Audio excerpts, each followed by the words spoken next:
friends, welcome to Life Community Church. My name's Kyle, and whether you're here in the room or online, we are so glad that you've come to gather together. And we'd love to get to know you better. If you're new or new-ish, we would love for you to take out your phone, scan that QR code you see on your screen, and fill out as much contact info as you feel comfortable. And one of our team members would love to follow up with you, get to know you, and help you take your next steps in your journey with Jesus. I don't know who you are or what brought you here, but I believe that God has a plan for your life. And together, in community, through His truth and through His people, we want to help you love and follow Jesus wherever you are in this spiritual journey. We're glad you're on the journey with us. Well, good morning. Let's stand to our feet. Let's look to God as we sing out to Him.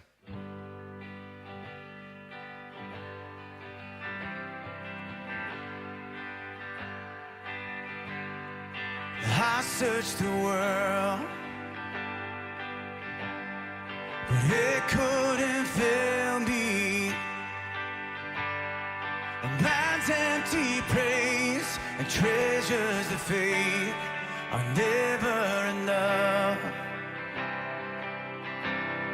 Then you came along and put me back together. And every desire is now satisfied here in your love. Hey. Oh, there's nothing better than you. There's nothing better than you. Oh, there's nothing. Nothing is better than you. Oh, there's nothing. I'm not afraid to show you my weakness, my failures and flaws, but you seen them all. Still you can call me friend. Hey. 'Cause the God of the mountain is the God of the valley.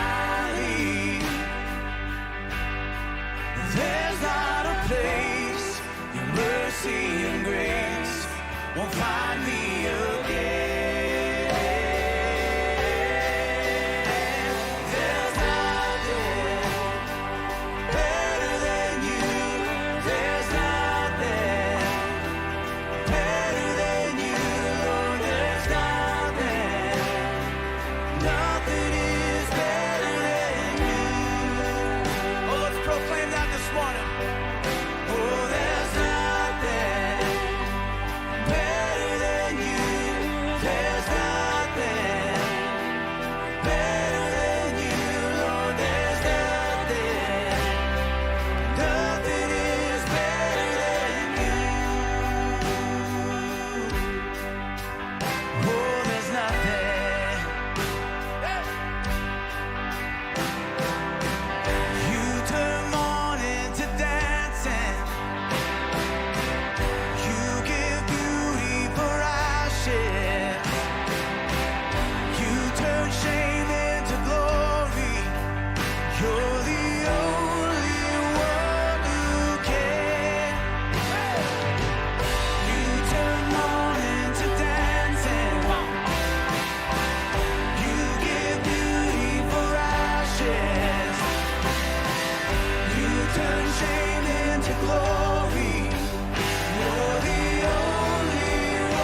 morning, church. There is nothing better than Jesus.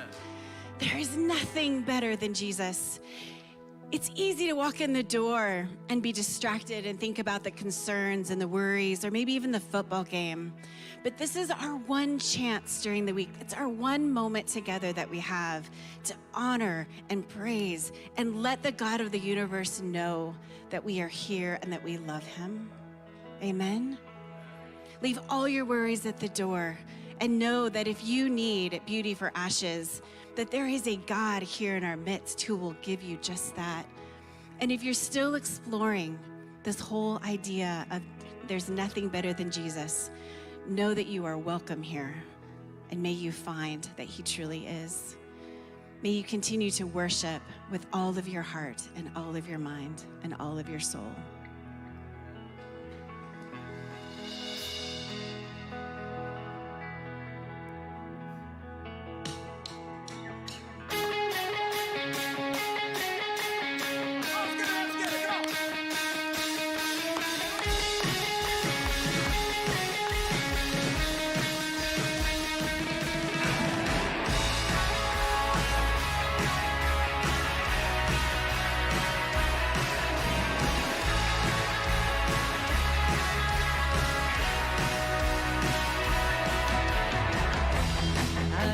Chosen, I am free. I am living for eternity. Free now, forever. You pick me up, turn me around. You set my feet on solid ground. Yours now, forever. And nothing's gonna hold me back. Nothing's gonna hold me back. Nothing's gonna hold me back. My chains fell off, my heart was free. I'm alive to live for you. I'm alive to live for you. Oh, amazing love, how can it be? You gave everything for me. You gave everything for me, everything. You washed my sin and shame away. The slate is clean, a brand new day. Free now, forever. Now boldly I approach your throne to claim this crown through Christ my own. Yours now, forever. And nothing's gonna hold me back. Nothing's gonna hold me back. Nothing's gonna hold me back. Oh, my chains fell off, my heart was free. I'm alive to live for you. I'm alive to live for you.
all throughout my history. Your faithfulness has walked beside me. The winter storms make way for spring. In every season from where I'm standing, I see the evidence of your goodness all over my life, all over my life. I see your promises in fulfillment all over my life, all over my life. Help me remember when I'm weak. Fear will come, but fear will leave. You lead my heart to victory. You are my strength, and you always will be. I see the evidence of your goodness all over my life, all over my life. I see your promises in fulfillment all over my life, all over my life. See the cross, the empty grave, the evidence is endless. All my sin rolled away because of you, oh Jesus. See the cross, the empty grave, the evidence is endless. All my sin rolled away because of you, oh Jesus. I see the evidence of your goodness all over my life, all over my life. I see your promises in fulfillment all over my life, all over my life. Yeah. I see the evidence of your goodness all over my life, all over my life. I see your promises in fulfillment all over my life, all over my life. So why should I fear? The evidence is here. Oh, why should I fear? Oh, the evidence is here.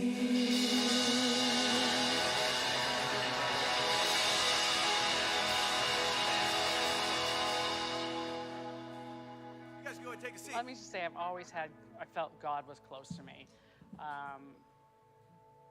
But I've started to raise a family, got married. I was a professional ice skater and met my husband that way. We retired and got married, had kids. And unfortunately, he became obsessed with alcohol, became an alcoholic. And so we were going with ups and downs of him being sober, getting on track, and then falling off the wagon.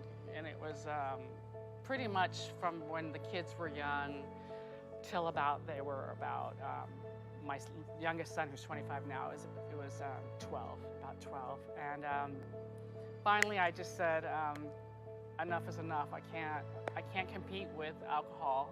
I try, but I can't keep going down this road anymore because I couldn't find Jesus. I couldn't think of anything other than what was going on. with him and with my kids and with the family unit and everything just breaking down. So I made the hard choice of asking him to leave. So Jesus was in my life, God was in my life, but he wasn't taking hold of my life. And things got better, smoother, calmer. And then I got cancer, advanced cancer. I said, okay, this sucks, but I hate to say it, but it got me so close to Jesus. I am so close to him now that I don't know if I would have ever gotten there any other way. It's been hard. Going back to my mother, I think she was raised where if you didn't get baptized, you wouldn't get saved. So she always was, oh, I wish I would have gotten you girls baptized. I wish, so that was always in my head, And then, and we almost got baptized, so I always wanted to be baptized. But then I got the cancer, and I was like, I love Jesus. I love God. This church, I hadn't been coming for very long, but I really felt connected to the church. I felt like everything was stepping in the right direction. And I felt this powerful need that I wanted to proclaim that I have cancer, but I am not going to let this go down. I want Jesus to fill my soul. I want everybody to know. I want my family to know. I think I'm the first one that got baptized in my family. I want them to know that this is the path that I've decided to take, and this is what I want. And I was so excited. I don't think I've ever been as excited about anything other than that, knowing that I was going to do it. I've talked to you already, and I'm like, this is going to happen. This is exciting. This is what I've really, I think, always wanted, but I really didn't realize it. So you get the date. I'm all, oh my God, I'm so excited and everything. And it happens, and I don't even know how to explain it. Like I said, it was the most beautiful, wonderful, exciting, happy, the most happiness day that I have ever had, ever experienced. And I can even say, even after my kids being born, it was even more magical than that.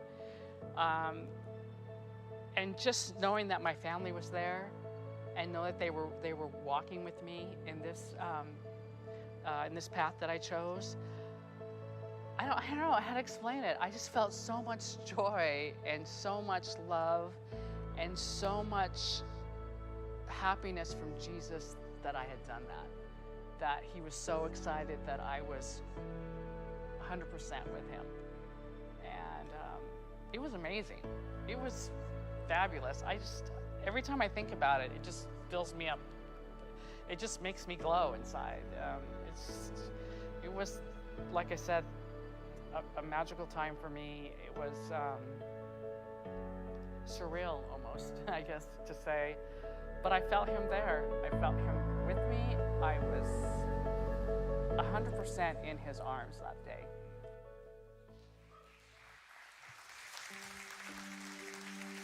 She has an incredible story. Have you ever thought, I don't know if God is really with me? And then we experience a story like Teresa's. And again, it brings home how sometimes the hardest things that we face in life bring us closer to God. Throughout Scripture, throughout the Bible, we find that God really is closer to us than our troubles. And in Psalm 46:1, it reads, God is our refuge and our strength. And we can run to him. He is closer to us than our trouble. And he's present in our time of trouble. Maybe it is your next step, is baptism, is moving forward saying, God is already doing a great work in my heart, and he has spoken to me in ways that sometimes it's hard to even verbalize, but he's done something in here to the point to where you're saying, yeah, I'm choosing to surrender to Jesus. I'm choosing to move forward with him leading my life because he's rescued me. And we're doing that next weekend. So if it's your time, let us know. We would love to talk to you more about that. Maybe this is your first time. Maybe this is the first time you ever stood foot in a church. Maybe this is your 100th time. And something's going on in your heart and in your mind. Maybe this phrase is in your mind right now and it's rolling around in there. And it's, God help me. God help me. If you're there, help me. And here's the thing. God is here with us. His grace is so big, bigger than we can ever imagine. And he wants to care for you. And that's my prayer. My prayer for all of us is that we would lay our burdens down and that we would let the God of the universe, our creator, care for us, because he is our refuge and our strength and a very present help when we're in trouble. So would you stand with us as we surrender, as we let God take hold of our hearts? Let him speak to us. Let him care for us in this moment. Let's continue on.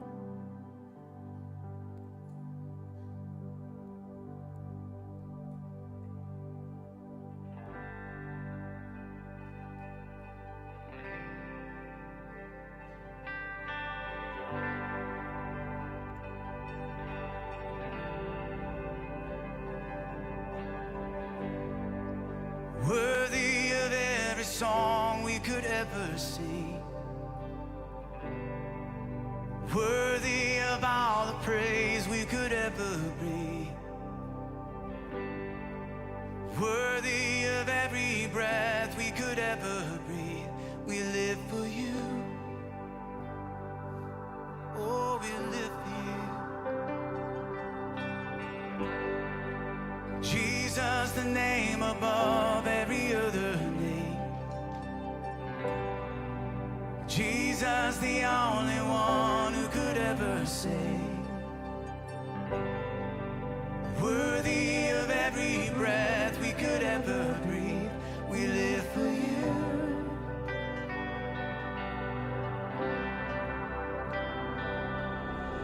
Holy, there is no one like you. There is none beside you. Open up my eyes in wonder. Show me who you are and fill me with your heart and lead me in your love to those around me.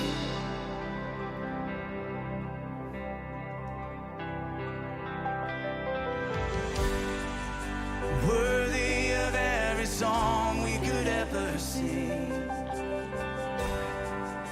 worthy of all the praise we could ever bring, worthy of every breath we could ever breathe. We live for you. Oh God, may we live for you. Jesus, the name above every other name. Jesus, the only one who could ever save. Worthy of every breath we could ever breathe. We live for you. Lord, we live for you. Holy, there is no one like you. There is none beside you. Open up my eyes in wonder. Show me who you are and fill me with your heart and lead me in your love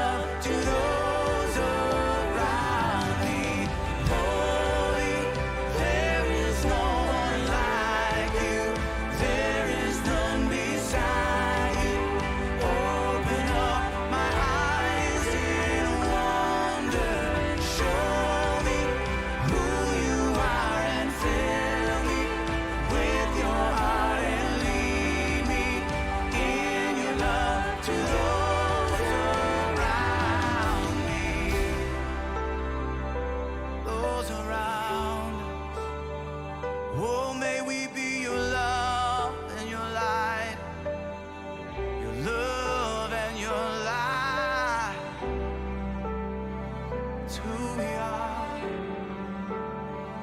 It's who we are.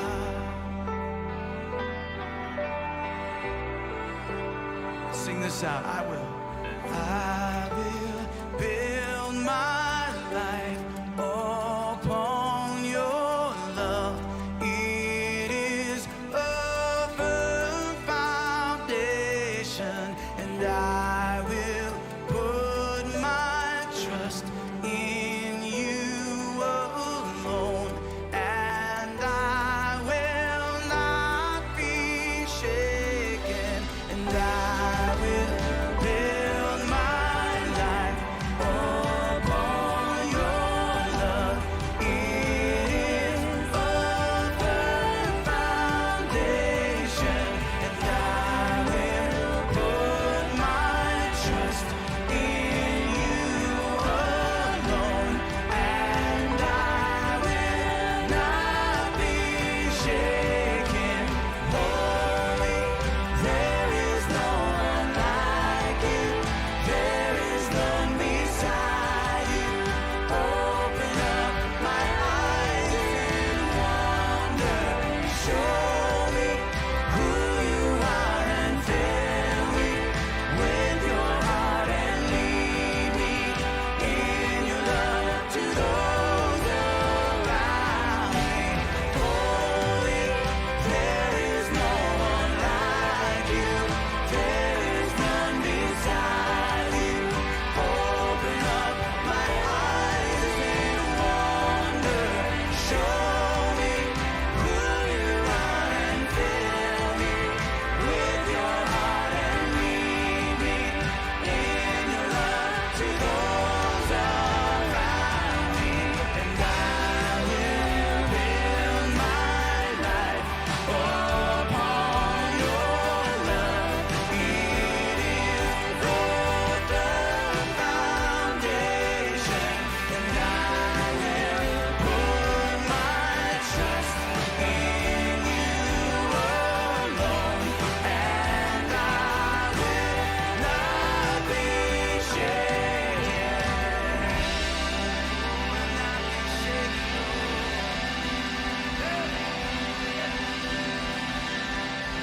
Amen. Amen. Hey, why don't you guys go ahead and take a seat?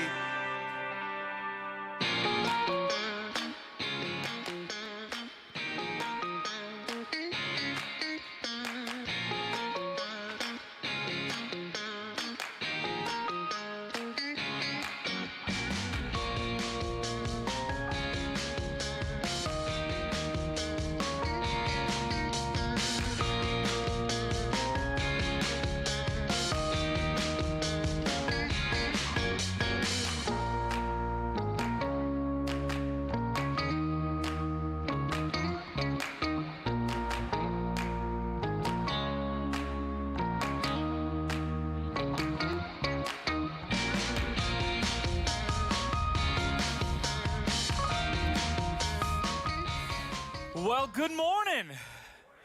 Welcome, friends, to Life Community Church. My name is Kyle. I'm one of the pastors here. If we haven't met yet, I just want to take a moment to welcome you. I'd love to meet you in the lobby afterwards. If you are online, we're so glad you're here worshiping with us. You may not be in the room, but you're with us in our hearts. And again, just like you, I'd love to connect with you. Maybe you can't be here in the lobby afterwards, but go ahead, send our church a message. I'd love to get a cup of coffee with you, hear your story, and help you follow Jesus. Why? Because following Jesus is the greatest decision I've ever made, and I want to show you how this is the good life. Real quick, friends, can you go ahead and put your hands together and welcome our first-time guest this morning? So if you are new or newish, this is the perfect season for you. We are at the end of a 7-week series entitled This Is Life. This Is Life is a story of our values. It's who we are and who we aspire to be, and it's also what we think the best life you could ever live would look like. You see, we started week 1, just recap, saying Jesus is the center of everything, and then the Bible's truths transform us, and then that we're a church of and for imperfect people. We talked about how we love students one at a time so they're known and safe. We talked about how we were made for a purpose, that you were created on purpose for a purpose. Last week, we talked about how we're called to compassion, to see the hurting, to hurt with them, and actually do something about it. And this week we're talking about our seventh and final value, and that's this. Generosity is our joy. To which no one said amen. Let me say this again. Generosity is our joy. There we go. And it makes me wonder, the question is generosity our joy? I've never met anyone who came to church on their very first Sunday, and they looked over to their friends and said, I'm so glad you brought me to a money talk. This is awesome. Churches don't talk about money nearly enough, and I'm really glad I got to be here for this. I've never met someone say, hey, how was service? And like, oh, service was awesome. I got the perfect seat right on the aisle. So when the usher came down, he just put the offering bucket right in front of me. It was so easy to give. I just loved it. The offering is my favorite part of the service. And because they put the bucket right in front of me, I didn't even have to go find it on that back wall. I love giving. You know, I've never met someone, it's not just a church thing, I've never met someone who said, hey, how's your Christmas shopping going? And they say, man, I stood in line for Black Friday and all the stuff I wanted was sold out, but it was so cool because there was someone there with a red can ring and a bell, and I got to donate to Salvation Army.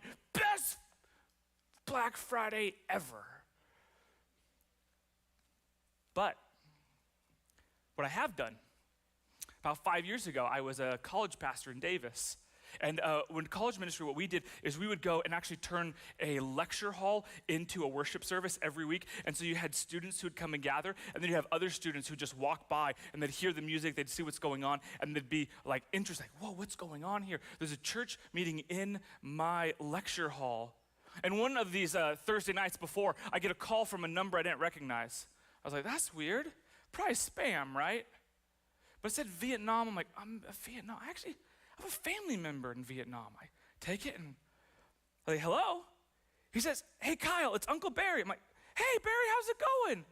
He's like, did you see the game? I was like, don't let any of my students know. Yes, I've been checking the score of the Dodger game the entire time. Giants fans, forgive me.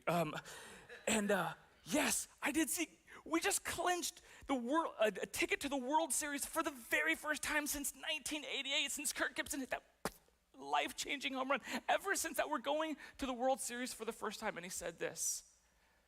He says, Kyle, I have an extra ticket. Would you like to go? To which I said, yes.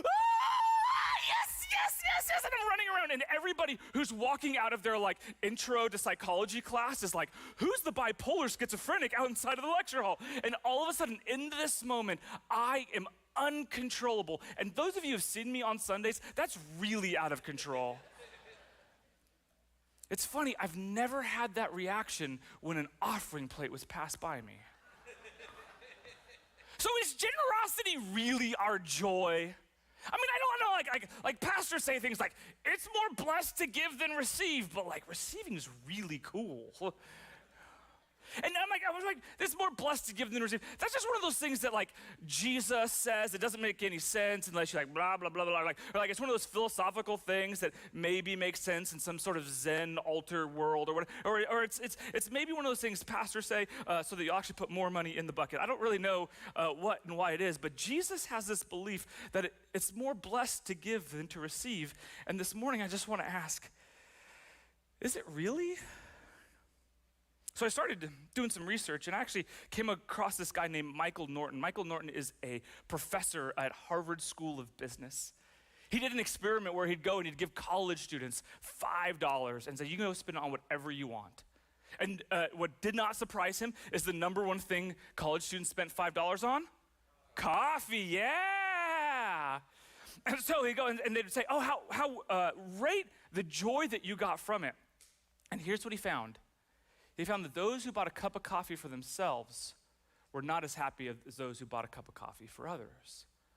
He said, well, maybe it's because these college students have a meal plan, they have everything they need. What if they were in dire poverty? Would it be the same? So they went to a poor village in Africa and they replicated it. And even these folks who could barely or maybe not even feed their own families, when they gave to others, they found it was actually creating more joy to give than to receive. To which some of you are like, soft science is Some of you are like, who in the debrief is gonna say, yeah, I really sucked giving something to someone else, but I felt great when I spent it on myself? They must be lying in the debrief, right? Actually, another study went that did an Fmri, which is a functional measurement of the brain to actually see how the brain reacts. And they actually measured people when they were more generous, and what happened is it lit up the pleasure centers of the brain. Like deep in your DNA, in your wiring, in the one who made you to give. It was interesting, not only did it light up joy, it actually gave the same health impacts as exercise. It said people who gave lived longer, experienced less stress, and more joy. To which some of you are like, huh? So, if Jesus says it, Harvard Business School says it, and your brain says it, how come I haven't lived it? How come I dance for Dodger tickets, but never for an offering plate? You see, it's interesting. I believe this. I believe, and maybe you don't, but I believe that you're created by God. And the same one who made you like him, made you in his image, made you to reflect him and do the things he did. And what does he do? There's the number one thing that defines who God is he's a God who loves enough to give. He gave you life. He gave you the ability to do what you were able to do. And the climax, sorry, spoiler alert, to those of you who haven't read to the end of the book of the Bible, what happens at the end is Jesus gives his life to save you. So if the heart of God is generosity, what he does is he gives it to you, which is why I don't think it's uncommon when people give, they actually experience this. And let me tell you, I've seen this. I've seen this happen, and there's these kind of 4 stages I want to talk about, and then I want to talk about how we walk through them. But I've seen these kind of 4 stages, and maybe you can kind of find yourself there. The first stage of this generosity journey that I've seen is most people, usually the first time they give, they respond to a compassionate cause. They see the video of the poor kids overseas, or maybe there's a tragedy in their own neighborhood, their own home, something that they want to respond and they want to give generously to it. And in that moment, they give and they say, this is kind of fun. But it usually responds as a compassion response. That the humanity in you sees the suffering in someone else, and something about you says that's good, and your biological wiring confirms it. Anybody here, their first thing they give was, first time they gave to a compassionate cause? Anybody? All right, nobody, it's just me. Okay, so here we go. Then I see the second thing. There's when people, they kind of give this one time to compassion, but then there's usually, the second step is that then people start to give consistently. And let me be clear, we're going to talk about generosity. We're not just going to talk about money. Well, I want to talk about, people, they begin to be generous with their time as well. They give consistently. I had a conversation with a youth leader just this past Tuesday night. Tuesday nights around here are awesome. We got elementary kids going deeper in their faith. We got junior hires, high schoolers. We even have parents doing a little small group thing. And so this place was just popping off on Tuesday. And afterwards, I walk up to one of our youth leaders who's a little older than I am. I'm not going to shame how old you are, but they were on the older side of the spectrum. And I looked at him and I was like, bro, I've never seen you this happy. And he said this. He said, word for word, he says, every single Tuesday night after work, I feel tired and do not want to go to youth group. To which I said, you're a great youth leader. But he said, afterwards, it's the highlight of my week, which is why I consistently, week in and week out, do this. It started, I saw a need and I did it one time and I loved it so much. It went from a one-time compassionate cause to a consistent thing that is now a rhythm in my life. There's this consistency. So it starts with the compassionate cause, it moves to consistency. And then there's this third step. This third step is what I'm going to call a Christ-centered giver. And this is what I mean by this. And again, if you're here and you're not a believer in Jesus, maybe this might not make sense to you, but hopefully the science part did. So just give me some grace here for a minute. And in this moment, this Christ-centered giver has this realization. It says this. It says that everything I have is a gift from Jesus. And what the Bible teaches is a proportional giving, that Jesus gives you 100% and you give 10% back to him. To which I'm like, Jesus is a bad businessman. He's bad at math because he gives 100% and then he says, hey, give a proportion, give 10% back. But it doesn't just go from compassion to consistent, to this Christ-centered, everything I have belongs to Jesus. It moves to this place. And friends, this is the place I'd love for you to get to. This is my hope and goal, because let me be clear, Jesus does not want your money, he wants your heart. I do not want your money, but I really want you to have the heart of Jesus, and it's this. In this final stage, I tell you the story to get to this. At some point, I hope what happens to you is you go from compassion to consistent to Christ-centered to this, to being a catalytic giver of your time, your treasure, and your talent. Because here's what happens, a catalytic giver does. What they realize is, I have some sort of talent that if I give it away, it's so much more fun for me and for everyone else around me. People say, oh my gosh, I have this time that I have. Because of my age and stage of life, I have this time. And if I give that away, it's so much more fun than binge watching Netflix. When you get to this thing where you say, oh my gosh, I have the opportunity to give. I talked to a business owner this week. He says, Kyle, I do not have time to give, but I have the ability to donate things, and it is so fun. So Kyle, whenever there's a fun thing to donate to, will you call me? And I'm like, yes. And what happens is this, the catalytic giver, let me just show you the inside of this. People start by saying, when I give, I have such a big impact out there of my time, treasure, and talent. But here's what happens to every single catalytic giver I've ever met. It's this. What happens is the catalyst is not primarily the change that happens out there, but it's the change that happens in here. And you say, it really is more blessed to give than to receive. You see, friends, I believe that for some of us, we find ourselves in these places. And it starts with compassion to consistent to Christ-centered to catalytic. And what I want to tell you is, no matter where you are on that spectrum, I want you to become more like Jesus. And again, Jesus is a giver. And so what I want to say is, I want you to give your time, your treasures, and your talent. Let me be crystal clear about something. I come from a family that loves talking about money. Every time someone comes to a family gathering of mine for the first time, everyone walks out and says, that's weird. Dinner at your house is like playing a game of Monopoly. All you do is talk about net worth and real estate the entire time. I'm like, what do you guys talk about at your family? They're like, sports. I'm like, oh, we do that too. But I'll tell you, this is the place. This is the only place in the world I feel uncomfortable talking about money. If I meet you at a coffee shop, I got no problem talking about money anywhere else, but in this one place, it just feels weird. I don't know why that is. Is it because churches, what we've done in the past, have been all about money? Is it because maybe you're at a place where you're like, man, this feels uncomfortable? Maybe. But here's what I do know. I do believe that tension inside of us reflects something about us, that money has this deep power and hold in our heart, and that's why I'm going to talk about it. For some of you, money is a stronghold of fear, of control. It is idolatry and power. I am defined by the amount of money I make. It has cemented who I am. And if money has that kind of power for fear, control, I just want lovingly to look at it and take that weed and uproot it for you so that your life can flourish and live in a fruit of generosity forever. Let me just be crystal clear. I've never said this here before. I don't know why I'm doing this now. People look and say, well, Kyle, of course pastors want that, right? They want bigger buildings and bigger budgets and all of these things. I was just talking to someone before service, and they would say, well, what did you do before you were pastor? I said, well, I was in commercial real estate. Oh, what did you do? I said, well, I worked on multi-million-dollar transactions every day. I'd show up in the office, we'd then jump in the plane, and then we'd go visit somewhere, and then afterwards, we'd make a multi-million-dollar offer on a piece of property, and we bought and acquired tens of millions of dollars worth of real estate. And they're like, huh? Oh yeah, that portfolio that I helped build is now worth $300 million. And people are like, and you left that to be a youth pastor? Yeah. Why? Because I saw firsthand what wealth does to people.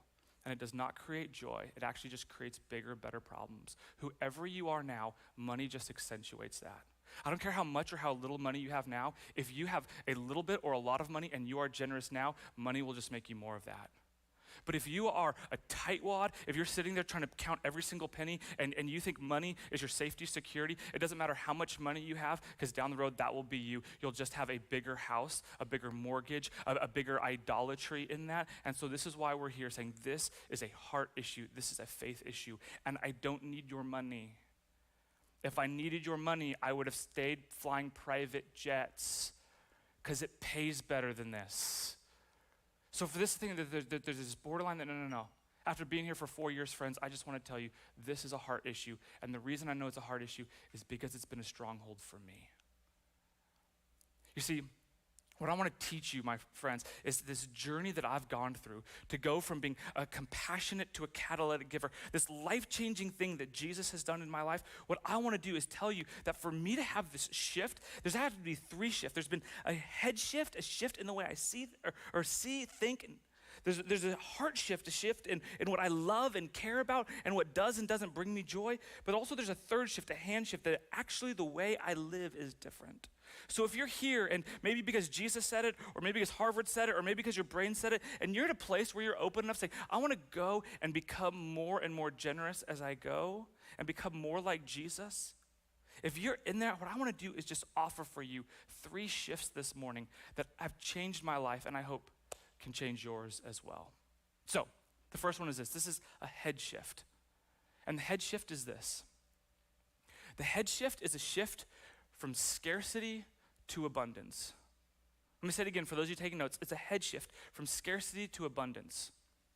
The first time I heard about this, there was an Old Testament professor, his name's Walter Brueggemann. He was commenting on the story of the Israelites' Exodus. If you don't know the story, they were enslaved to Egypt, and then God said there's a promised land, and all of a sudden it took them 40 years to get there. They had no way of providing for themselves, so every day God would miraculously drop manna, would provide food and bread and everything they needed every single day, and every single day they were afraid that the next day that God wouldn't do it.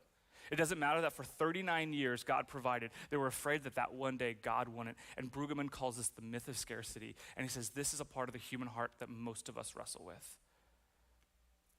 And for me, that has been such a stronghold on my life because of this. I talk about myself, my faith, my finances pretty transparently because that's what happened in my family. In my family, my parents grew up dirt poor. They became multimillionaires and they lost everything. And all of a sudden, there's this narrative inside of me that says, it doesn't matter how bad it is, how good it is, or how bad it is, you can lose anything like that. This little insecure 6th grader somewhere still lives in this heart remembering. Remember how you lost everything in 3 days? To which I need to say, 6th grade Kyle, I love you.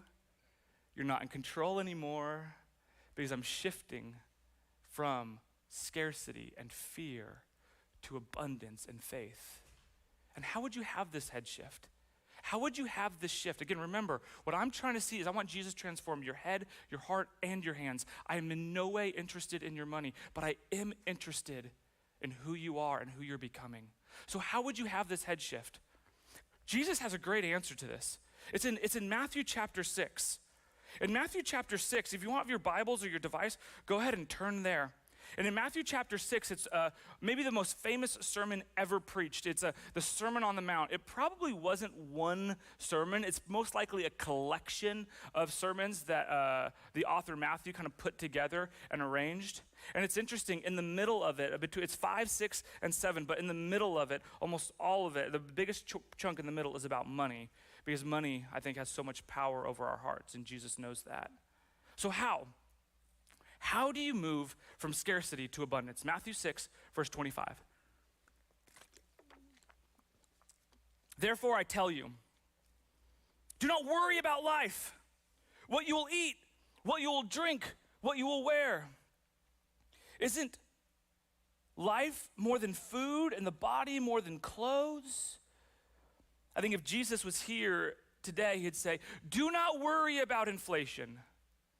Do not worry that some people think the whole stock market's going to crash. Do not worry about interest rates. Why? Here's why. Look at the birds of the air. They do not sow or reap or store away in barns.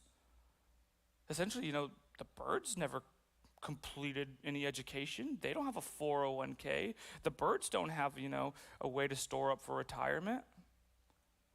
And yet your heavenly Father feeds them. And here's the question, here's the faith question. Here's the real head shift. This is the heart, the head of the issue. Are you not more valuable than they? Can any one of you, by worrying, add a single hour to your life? And I get this. Some of you are like, look at the birds, do not worry, just it feels like Jesus is like turning to Bob Marley. He's like, hey, don't worry, man, everything's gonna be okay. Just don't worry, be happy. That's a really bad like Jamaican Italian accent. I really shouldn't do those things. And you're like, whoa, Jesus has lost touch with reality, right? Because Jesus doesn't have a mortgage the way I did. Jesus doesn't have to pay for kids to go through school. Jesus doesn't have a shrinking retirement fund, and he's going to push that out. Well, Jesus doesn't get it. But here's the question. Do you believe that the God of the universe loves you and cares for you enough to take care of you? And a scarcity mentality does this, is it creates fear and says, I have to rely on myself, my skills, my saving, my ability. An abundance mentality says the same God who spoke the world into creation is the same God who loves me, and he can speak life and provision into me.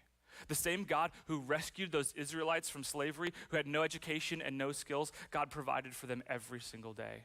Well, what happens here is this shift that says, I am not in control and only Jesus is. This is why finances become such a faith issue. Because can you trust Jesus more than you trust yourself? Sometimes I can, and sometimes I can't. You see, it's interesting, friends. I tell you about that insecure sixth grader who experienced going to the court steps and declaring bankruptcy on the way to a family vacation, greatest vacation ever. That was sarcastic. And so there's this times where he just pops up and says, Kyle, what if? And what I have to do is say, how do I trust the story of God's love, abundance, and provision more than I trust scarcity? And friends, if you've been around here, you hear me say this about once every 3 to 6 months, that the way we build faith is not looking to the future, but looking to the past. The Hebrew view of time is this, that faith is built by not looking at what God will do, but by looking back on what God has done and walking backwards into the future. It's the opposite of what every financial planner tells you to do. And I love financial planners. My first job was in financial planning. Both my brothers are financial planners. I call them way too much for free advice, but I'm just telling you, so I'm not against that.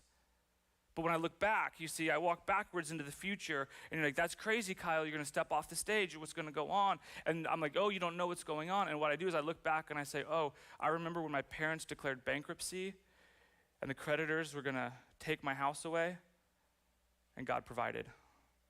I remember the time they turned the lights out in my house because we couldn't pay the PG&E bill, and God provided. I remember the time my wife and I had a beautiful young boy and were pregnant with another one, and we got evicted from our house in a very expensive market, and we said, I don't know what's going to happen, and God provided. And so my faith for the future is not based on what happens there. My faith for the future is based on what God has done. And again, I'm just being way too transparent today. I'll tell you that this thing, my obsession with the future, is still a stronghold in my heart. Those of you who know me well know I have this really sick, twisted part of my personality in which I have a spreadsheet that projects all of my income from all of my investments until the day I die, to which some of you are like, that is sick. To which some of you are like, can you help me? Okay, no, but here's the deal. But here's just the genuine truth of it. When I feel insecure and afraid, my first thing I want to go to is that spreadsheet that tells me the future financial projection of all of my real estate income. And I don't want to go back and look at Jesus and the way he provided. Because every day I have to wrestle with this thing. Am I my provider, or do I trust God more than I trust myself? And let me be clear, some of you say, I trust Jesus, I raised my hand, I got baptized, I trust him with everything, I trust him with my eternity, but the next 40 years, I gotta get a good plan on that. And you do, but just know it's a head issue, it's a heart issue, it's what's going on inside of you. So the first shift, from scarcity to abundance, which is about trusting God more than you trust yourself. But there's a second shift. The second shift is this. The second shift is a heart shift, and it's a shift from others, from self to others, from self to others. Let's look at what Jesus says in that same place, chapter 6 of Matthew, chapter 19. Here's what he says. Jesus says, do not store up for yourself treasures on earth where moth and vermin destroy, where thieves break in and steal, but store up for yourselves treasures in heaven where moth and vermin do not destroy, where thieves do not break in and steal. For where your treasure is, there your heart will be also. For those of you who have a written Bible, I want you to circle, highlight, underline where your treasure is, there your heart will be also. We're going to unpack that right after we read these next two verses. Verse 22, he says, the eye is the lamp of the body. If your eyes are healthy, your whole body will be full of light. But if your eye is unhealthy, your whole body will be full of darkness. Then, if the light within you is darkness, how great is the darkness? To which some of you are like, Jesus, what are you talking about? Some of you are like, you're here talking about money, and all of a sudden, if you're in like a financial planning seminar, and all of a sudden someone started turning the lights on and off, you're like, what is going on here? Jesus says, hey, what do you need for your future? You need a headlamp. They're like, huh? I don't get it. Let me break it down. In Scripture, many times eyes are a metaphor for our perception. It's how we see the world. It's how we look at something and determine its function or its value. So Jesus is saying this, is if you look at money, if you look at your time, treasure, your talent, and say, this is me and it's for me, your eyes are corrupted because you think your whole life is for you. And even the God of the universe says, hey, my life is not about me, it's about giving my life away to others. But if you have a different view of money, you have a different view of time, you have a different view of your skills, what happens is you realize this is something I have to be a blessing to others. And what does it say? Where your treasure is, there your heart will be also. Where your treasure is, there your heart will be also. What does that mean? This is something I think a lot of folks in Roseville can relate with. Not everyone, but here's some of you. How many of you have had that moment where all of a sudden you're going to go and you're going to buy your first house? I know this isn't everyone, but some of you, you're like, oh my gosh, I never know how I can afford it. This is the most expensive thing I've ever done. And I know some of you are about to close escrow next week, and I get it. Like you're in this place, like this is the most exciting, the most terrifying thing I've ever done in my entire life. And everyone who's older than me says, this is going to be okay. And all my friends who don't own a house, they're like, either don't do it, you can't afford it, or do it, we'll throw great parties. It'll be awesome. And in this moment, you're like, I don't know what to do. And then you put all of your life savings into it. It's the biggest bill you've ever had. You're like, I'm out of money, but I need to paint it. So I go to Hobby Lobby, I go to Home Depot, come on, I start painting. I'm like, ooh, that wall looks beautiful. I know what that needs. That needs a sign right on there that says, welcome home, or whatever it may be. That's gonna be awesome. And then you're like, I just love my house so much, I never wanna leave it, it's there. And now all of a sudden, if I have this great house and I painted the walls, I have the great signs, what do I need next? I need a bigger TV because I'm spending lots of time here. And this place is bigger than my little apartment, so what do I gotta do? I gotta do that. And at some point, you're done because you've decorated everything you need. Said no one ever. Because once you've finished decorating it, you have an outside, a front landscape, a back to landscape, and by the time you get there, the very first thing you decorated is out of whatever, and so you just gotta go and redo the whole thing. To which some of your spouse is like, I told you so, see, the pastor says. And I say this just to say, the things that we put our money, those are the things that we love. I used to love skiing growing up because my mom and dad paid for it. And now I'm like, do I really want to invest that type of time and money to make an idiot of myself on these little things, like fighting gravity or with gravity? I don't even know anymore. But you know what? It's not as much fun when I had to pay for it. But when I started investing things that I valued, I loved them. Guys, this is just a simple illustration. And I mean, I had this thing, when I was in high school, the coolest thing about being a junior in high school, my high school, is we got to go out to lunch. And I had a minivan because I was cool. And all the guys with the Camaro was like, oh, I wish I had a minivan like you, Kyle. I'm like, I know. And so everyone would pile in, we'd go out to lunch, and then we'd find somewhere to eat, and all of the businesses were like thrilled that business was coming in the door and terrified that I was coming in the door, and I get that. And all of a sudden, we'd get there, we'd have lunch, we'd go back. It was the greatest time ever. And then that same year, my junior year, is the first time I went over to the Philippines, and I walked through a garbage dump, and I saw kids who were working, and what they did was they were collecting plastic garbage bags, the one that they now charge you 10 cents for, those plastic garbage bags, and if they got 2 pounds of them, they could exchange it for enough food for the day. And when I saw these two things, my heart had to make sure, hey, when I go out to lunch, do I want to spend $1 on a soda, or do I want to feed someone in another country? And in that moment, I had to decide, where is my heart going to be?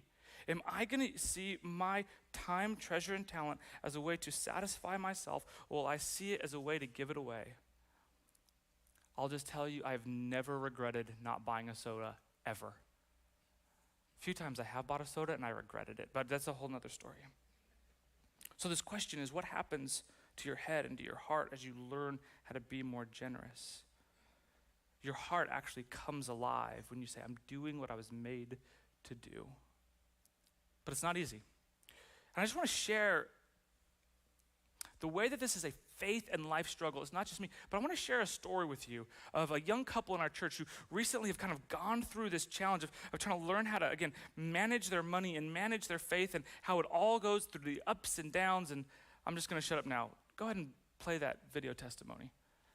I'm Victoria, and this is my husband, Brady. We've been coming to Life Community since February, so that would be 8 months. 8 months. That's almost, wow, we've almost been here for a year. That's crazy. I've always gone to church my whole life. My grandpa was a pastor, and then that's the church that I just grew up going to until I graduated high school. And then I've just always known that you need to tithe and that it's just something that you do as a Christian, and as once you start getting a family or once you start having your own job, you just kind of want to give something back to God. And so then when Brady and I got married, we were living in Chico for like 2 years, and we never really found a home there, as in like a church. We were just going all over the place, and then sometimes we would go on Sundays, sometimes we wouldn't. So I never really felt like a want to kind of give to a church during that time. And then we moved here in January once you started your job, and we were looking around at places, and we fell upon this church, and I felt a want, probably in the beginning when we were like, okay, this is the church we're gonna keep going to. I kind of started feeling a want to give to God, which is giving to the church. But I just always think of it as like, I'm giving back to God. And then once I felt that, Brady and I kind of started talking about it. And then so happened that Pastor Kyle ended up doing a sermon on tithing. And then that's when Brady was like, yeah, let's do it. I think for me, what had happened after hearing Kyle, I like deals, so Kyle said, just try it for a couple months, and if you don't like it, the church will happily give your money back. And I just was like, all right, Holy Spirit, like I hear you loud and clear, like let's do this thing. And so we were sitting on the parking lot, and we both looked at each other, and we're like, I guess it's time to flip the switch and turn it on. And so when we did that, it was an instant step in my faith with trusting God, and it had built confidence in us and in myself more specifically. And one thing that I think I was actually longing for, but I didn't know that step would have taken me there. And I think that it wasn't even about the money at that point. It was just kind of the saying of give it all to Jesus. It was just kind of we're gonna give it to him, and it just kind of was such a great feeling. It's we're giving it all to him, and we're putting our lives and our faith in his hands, and he's gonna do what he wants with us. And it was just kind of a really overwhelming, just good feeling, Yeah. And it's weird that it's you're giving your money away, but it's almost it comforts you knowing that you're giving it to him. It's a weird thing once you start doing it. Yeah, and it honestly introduced a new pair of glasses for me too, because I had never let that aspect of my life, the financial side of my life, be in the hands of Jesus, right? And doing that allowed me to think of things differently and look at my life from an outside point, looking in what other aspects of my life could I give to Jesus, and how could that impact me, and how could that impact my marriage, and just how could that be a role model to my spouse, and just got me thinking in those different ways as well. And after doing that for building our confidence and seeing the financial side of things start growing for us in ways, I don't know how long after it was after we started tithing, but Victoria and I kind of just like looked at each other and were like, dang, like it literally feels like God is just throwing money in our bank account, and it's just increasing, right? And it's like we had hardships along the way. Like we experienced a scamming incident, and we really didn't feel it. Me losing my job. Yeah, Victoria Tahoe Joe's closed down where she was serving, and after the initial ball was rolling for tithing, like the losing the job and that incident was just kind of like a minor blip. Like it was looked at as an inconvenience, not like a devastation in our lives. And it wasn't more so like a, oh my goodness, like what do we do now? It was really just like a, well, what kind of door is going to open next?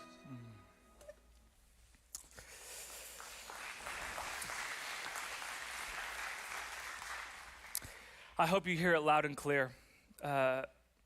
That finances are a faith journey with us because they're so deep inside of us. And that's why I hope you know I love you enough to talk about it. It's not because we're trying to get more money in the back or anything like that. It's because I know when you look at yourself in the mirror, you realize it is more fun to give than to receive.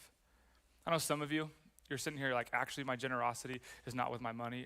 The generosity is with the attitude towards my spouse. And I do not have a generous attitude. I am keeping score all day, every day with my spouse about who did the most dishes. Some of you are in a place where you're like, oh my gosh, you even have that relationship with God. It's like, God, I'm afraid if I give enough, and there's this place where you're wrestling with, will God actually come through for you in those moments? And friends, those are real things that you need to wrestle with. And I don't know what your wrestling is. But I do believe for some of it's the head shift, for some of it's a heart shift. But for some of us, it's a very practical hands shift. So let me just talk about this as we wrap up for a second. Look at what Jesus says this. The hand shift is this. For you to move through these stages of compassion to consistent to Christ-centered to catalytic, I think there's this hand shift from haphazard to intentional. From, oh yeah, whenever I can, or whenever I want to, saying, no, this is an intentional part of my life. And look how Jesus articulates this. He says this, but seek first his kingdom and his righteousness, and all these things will be given to you as well. That was the verse that got me through the hard times. Like, if I put my trust in Jesus, I trust that he will give me everything I need, and he's never failed me yet. Therefore, verse 34, those of you planners in here, you're gonna love and hate this one. Therefore, do not worry about tomorrow, for tomorrow will have worries of its own. Each day has enough trouble of its own. If I could just say it this way, I would hate for you to say, hey, don't worry, don't think about it, don't make a plan. It's actually the opposite. I want you to spend today, and I want you to spend today making a plan. And before you go to bed tonight, I'm like, what do I want to do differently? Let me just walk you through some of those things. First of all, let me just be very clear with you. For those of you who are in significant financial hardship, for those, maybe you are underneath medical and credit card bills and you don't know how to do it, what I want to tell you is your plan right now is not primarily about how do I get more money, or how do I give more money. Your plan primarily is how do I take care of the resources that God has given me, whether I got to reduce my spending, increase my income, get on a budget, get on a plan. Let me tell you, if you're here in dire hardships, what I don't want you to do is walk out and say, I can't pay my credit card, but if I put money in the bucket, God's gonna provide for me. That's not what I'm telling you. What I'm telling you is there's a plan that you need to make. And if that's you, I'd love for you to find the financial counseling and help you need to do that. And the last thing I'd want for you to do is either feel guilted, manipulated into giving, or feeling like I'm making some sort of promise that you give God $10, he'll give you 100. He'll never fail you. But sometimes you gotta get on a plan. So maybe that's you. Maybe you're here today and you're like, I don't really know if this giving is more fun than receiving. And if you're here, especially maybe you're a non-believer in the room, like, I don't know if I believe in Jesus and I for sure don't want to give money to a church, you're totally fine. There's lots of people in this room who agree with you about those things. But I'll tell you this, maybe just you give God 1 week. Say, God, I'll give you 1 week. Jesus, you say it's more blessed to give than receive. I'll give you 1 week. Every time I have an opportunity to tip someone this week, I'm gonna give a tip or a larger tip than I would have. For me, I used to be the cheapest dude ever. I was like, what's the minimum tip I can give and people don't look down on me? And now every time I realize, oh my gosh, if I'm lucky enough to buy a $5 latte on a Tuesday afternoon, I probably have the ability to throw someone a $1 tip for something. And I know I've just been all up in your business, so I'm gonna say, if you don't have the $1 to tip, maybe you don't have the $4.50 for the latte. Sorry, okay. It's fine, I'm talking about money. If you don't like me, you're never coming back anyway, let's be honest. Looking at your friend like, you jerk. Bring me to Christmas where there's hope and angels. Okay. Maybe it's not, hey, I gotta get my thing together. Maybe it's, I'm gonna give God this week and say, actually, do I enjoy those things more after I do that? Can I tell you what happens to me? My barista is no longer a caffeine drug dispenser that makes my drink just the way it is. It reminds me they're a human being, and if something goes wrong, I need to continue to treat them like a human being, and gives me a more generous heart towards that person. So maybe that's you. Maybe for you, you're like, I've never given to anyone or anything. And I want you to walk out of these doors and maybe before you put your head to say, what is the one thing I want to give to? Maybe it's this church, great. Maybe it's something else. Maybe there's something in your family. Again, I know families, man, our families have struggled with mental health. We want to donate to that. For some of you, there's things that God has put on your heart. So give to that thing. What I want to tell you is it doesn't have to be giving money to this church. You can give time, talent, treasure to here or other places. Maybe for you, I just talked to a family 2 weeks ago, and like, Kyle, we are strapped. We don't have any more money, but I want to be involved. This is life. This is my church. And so the mom said to me, hey, we're going to worship together in one service, and then I'm going to go and do kids ministry in the second. And my husband has generously said that he's going to go and take the kids all of second service, to which he's like, I did? Oh, that's it. I'm learning how to be generous with my time. Oh, I'm going to be part of a church that says, I'm not here just to be a consumer, but I'm going to be a contributor. Oh. Maybe for you, your giving's always been haphazard, and for the very first time, you're like, okay, my generosity's going to be just like my cell phone bill. It's coming ACH out of my checking account every single week or every single month, because I don't have to think about it. Why? Because if I had to think about it every single day, I wouldn't do it. Can I just getting super practical, friends? Generosity for me, for our church, if there wasn't an ACH where it comes out every single time automatically, I would not want to give every month. It has nothing to do with the church. It has more to do with my faith and my scarcity and my roller coaster. But when once a year, my wife and I sit down and say, what are we going to give this year? We're like, all right, here's the percentage of our income we're going to give away. Here's how much to the church. Here's how much to other things. If I had to think about it every single time, I'd be like, do I really want to do that? But I realized that there's this joy for me. When I look at the time, talents, and treasure that God has given me, when I realize that $1 can go so much farther overseas, I love it. When I see that the money that I'm investing here financially, and I see people getting connected in small groups, giving their life in baptism, getting set free from their hurts, habits, and hangups, when I see that, I'm like, oh, that's a good investment. And don't get me wrong, I love all of the investments on my spreadsheet. I'll brag about any single one of them because I'm so pumped. Not a single one of them have the ROI. There's never been a real estate deal I've done that has the return on investment that giving to people and giving to Jesus has. So maybe for you, you're like, what needs to change in my head, in my heart, in my hands? I don't know what it is for you. Maybe for you, you're like, okay, I'm gonna be a percentage giver. Friends, I just love percentage giving because here's the deal. If you're making $100 a week and you can say, I can give 10% of that, that is awesome, and that's a huge sacrifice. And let me be clear, for those of you for whom money is tight, that percentage hurts you a whole lot more than it hurts other people. And remember, you're not giving for an amount. You're not giving for an award. You're not getting to get your name written on a plaque somewhere. You're giving because you believe that you can never outgive Jesus. And if that's not you this morning, keep your money. But if you have a thing that says, I can never outgive Jesus, and I want to become more like him, take one of these challenges. And by the end of the day tonight, do exactly what Jesus said. Don't worry about tomorrow. Make your plan today. Because Jesus will take care of the future. Imagine if you do what you can do today, and let Jesus take care of the future. Imagine a world if in the future, next time you hear about layoffs at your job, about inflation, about gas prices, and next time your head is so dialed in, you have so much faith that you say, my God is so much more powerful than any of those things. He's my provider. What would happen to your heart if you thought every single year, what's the most favorite way I spend my money? And like, oh my gosh, the charities I give to are the most joyful thing I give money to every year. Imagine what it would be like if you got so good at giving, not only would you be catalytic in the world, but you could teach other people on how to live a legacy of a life of generosity, giving time, talents, and treasure away. What if you could model that way, not just for you, but for people around you? What if you were here and you're retired, you say, okay, I'm on a fixed income, but I got extra time, and so I'm bringing all my friends from my retirement community, and we're gonna go volunteer somewhere, do something together. Why? Because we can be generous with that. Imagine when you just go from scarcity to abundance.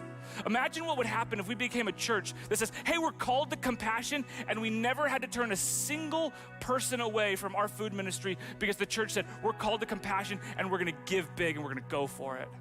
Imagine being a church where we say, hey, we love kids one at a time, and we could be a church that could look at our kids in our youth ministry and say, there will never, ever, ever be a time where money prevents a kid from going to camp and having a life-changing encounter with Jesus, because some old person you've never met on the other side of that wall has already given money to you before they even met you because they love you and they believe in you. Imagine being that kind of church.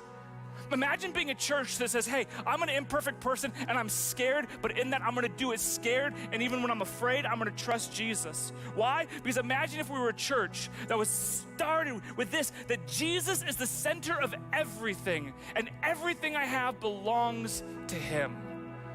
He's asked me to manage it.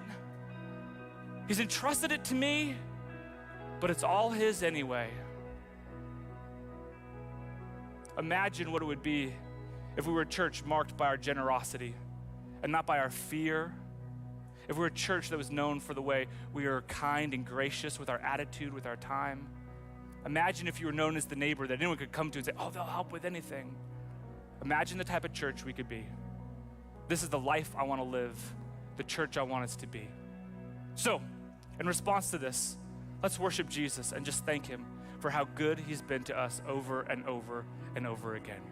Let's give Jesus our worship this morning.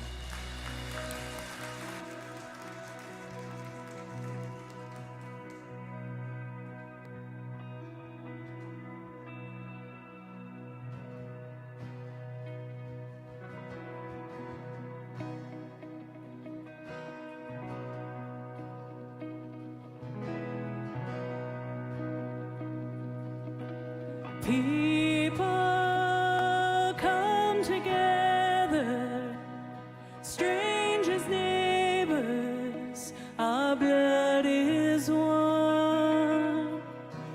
Children of generations, every nation of kingdom come. Don't let your heart be troubled.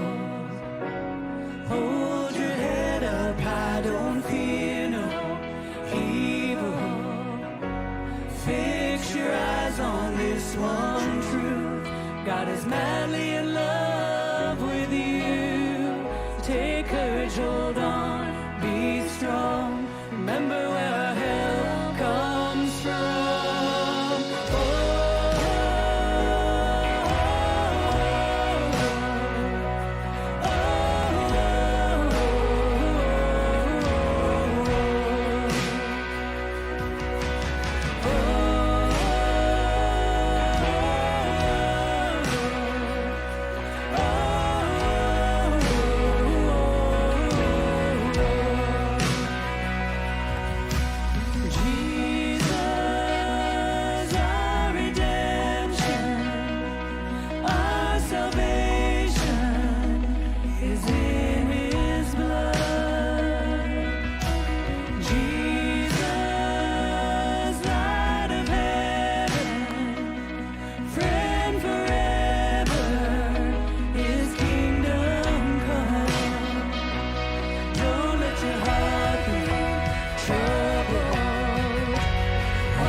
breath repeat the sound.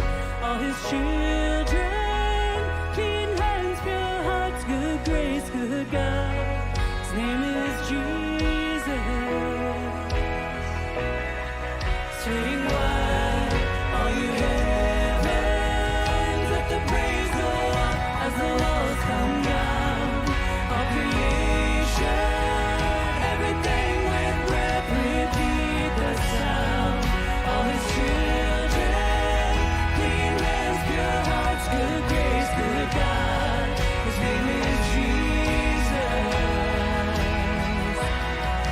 Swing wide, all you heavens, let the praise go up as the walls come down. All creation, everything with breath, repeat the sound. All his children, clean hands, pure hearts, good grace, good God. His name is Jesus.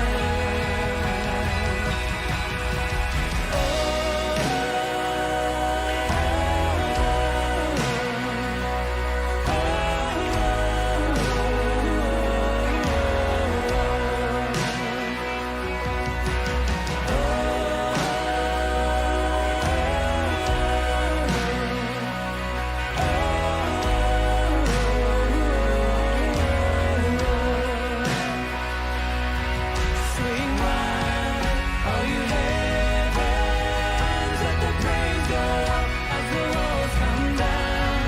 All creation, everything with breath, repeat the sound.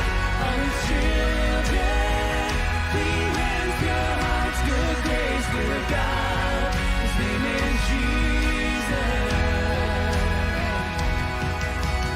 Jesus, our redemption, our salvation is in his blood.